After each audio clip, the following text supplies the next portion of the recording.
želaš a 4 žolíci k tomu. To je taký náš bonus. Martinka, vy dobre kalkulujte.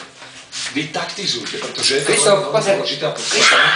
Krištík, serus. Taktiky, ktoré témy pôjdu skôr, potom toto sú tie, ktoré budeme odkrývať. Bláznivý géniovia, hudba, psi v umení, Londýn, teroristi a Madonna. Zaujímavý výber. Čo vyberieme?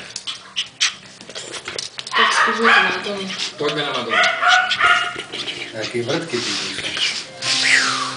Madonna žalovala Seana Penna, že trpí zlými snami a neurózou, pomočovaním alebo triažkou.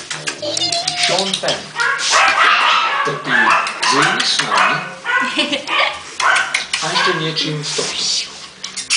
Možno má neurózu, možno sa pomočuje a možno má triažku.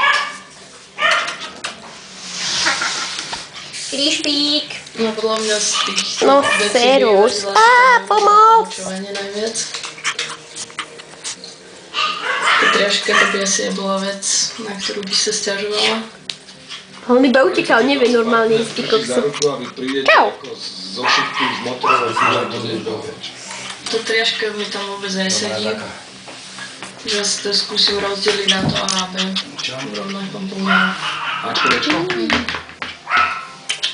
Martinka, ak tam bude aj tá triažka, tak prídeme o tie peniaze.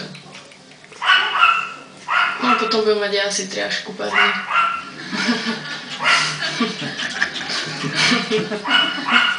Alebo otec. No, Ten už iba teraz.